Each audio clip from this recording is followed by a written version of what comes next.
What's up guys, welcome back to the channel. Today we're going to be talking about 3 things that amateur fighters or recreational fighters lack that put them behind pro fighters. If you can get these 3 things on point, I'm not saying you're going to be as good as a professional fighter, but these are 3 things which I note which are lacking in many people, which will up them towards that pro level.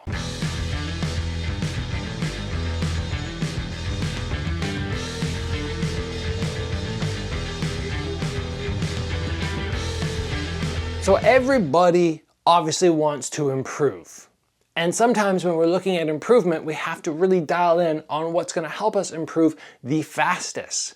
We could do something like, let's say a jab. You recognize like, oh, when I throw my jab, I'm not rotating as much as I should. And I really want to work on that. Sure, that's great.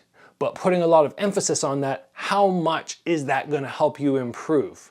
What we're talking about today are 3 things that will dramatically help you improve if you can wrap your head around them. And there are things that most pro fighters are very good at doing, which put them up at that super high level. So the first thing that I note, which a lot of pro fighters are very good at, but a lot of amateur fighters are not, is combo creativity and the ability to execute those eyes on their opponent and find the opening. So if we break down what I'm really saying there, I'm saying that an amateur fighter or a recreational fighter will jump in, they'll throw 10 punches. If the guy's against the ring rope, they'll throw fast, they'll throw hard, and all of the shots could come at one area.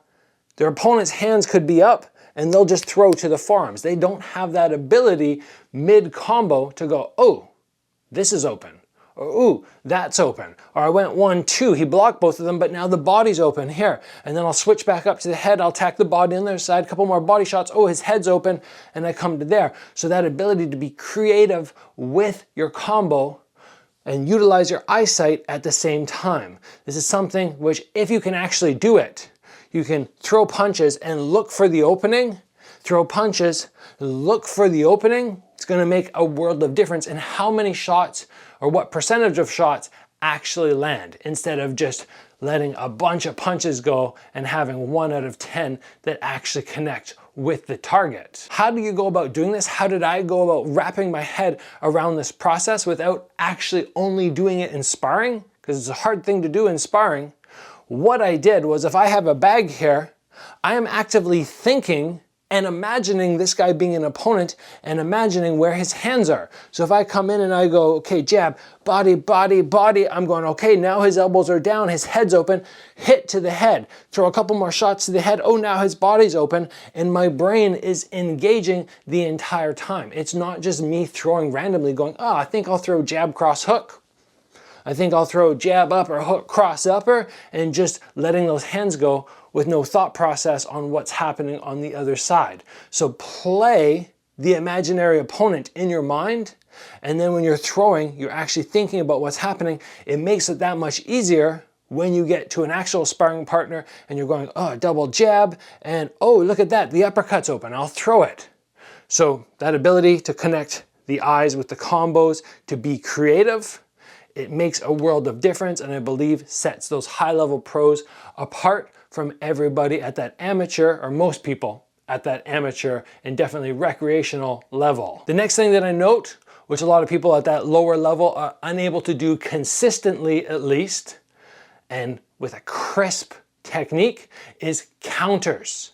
The counters do not come, and if you don't have a good counter, then you give your opponent that ability to step in and just throw big long combos on you because they know there's going to be no repercussion.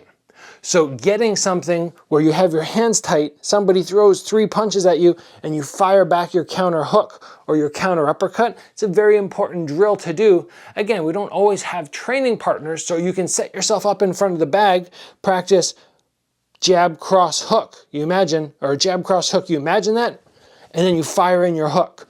Boom, boom, and you're just imagining that thought process, more or less, of shots getting thrown at you. You imagine block, block, and you're tight here, and then you actively relax and then tighten at the last second so that counter shot has some real power. When you can start getting your counters off, It makes a world of difference because when you go on the attack, it's your moment, but when they go on the attack, you can stuff them and throw that counter shot to make sure they can't just go and go and go without repercussions for throwing on you. You will watch very few high-level pro fighters who are not very good at counters.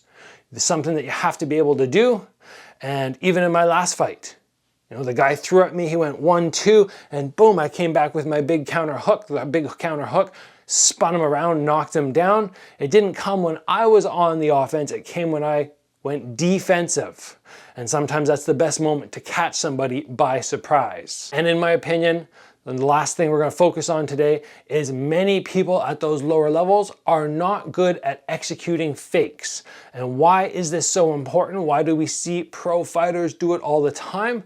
Well, it's gauging what they're going to do, and it's creating a reaction or a need for them to move when it's not really necessary. So if I'm out here, you're probably relaxed. You know I'm not throwing on you. And then I step in and I throw and you go, okay, I really got to be on point right now. But what about the in-between? What about me being out here when he thinks he can be relaxed, but then I twitch or I fake. And now he's going, oh, and he's not getting comfortable. It also breaks up timing because he might be getting ready to throw something. He's like, okay, I'm going to throw. And he sees me twitch. He's, oh. And he's starting to get ready again, wrapping his mind around exploding in, and I do a little fake twitch and he's, whoa. So it breaks up the timing and it puts the fight more in your ball court. Fighters who are very good at faking, somebody like Adesanya, they can throw relatively little amounts of effective full-length techniques in maybe a 30-second span, but they're always faking, they're always twitching, and they somehow can win that 30 seconds by executing 2 or 3 fakes every 10 seconds and then occasionally throwing long lengthy shots where they land and steal that 30 seconds in that very simple way. High level fighters are going to be faking, they're going to be countering, and they're going to be using that eyesight to make sure they're finding open targets instead of just throwing a whole bunch of shots at one area where very little is going to land. These, in my opinion, are 3 things that will make that world of difference and allow you to up your level with little effort. I mean, there's still effort, but instead of going in like, I'm going to perfect the jab, I'm going to perfect this jab, and then finding that, oh, it doesn't make too much difference having the perfect jab, and it took a lot of energy as opposed to having these 3 things down, which we talked about today. That is my opinion on this whole subject. I hope you guys take my advice. I hope you're able to execute these drills and up your skill level in a relatively quick period of time. If you enjoyed the episode, please give it a like. If you have not already, join the channel, get subscribed for many more videos like this, plus tutorials, plus talking about other fighters, plus workouts. We got it all here. Guys, train hard. I will see you back here soon for another episode.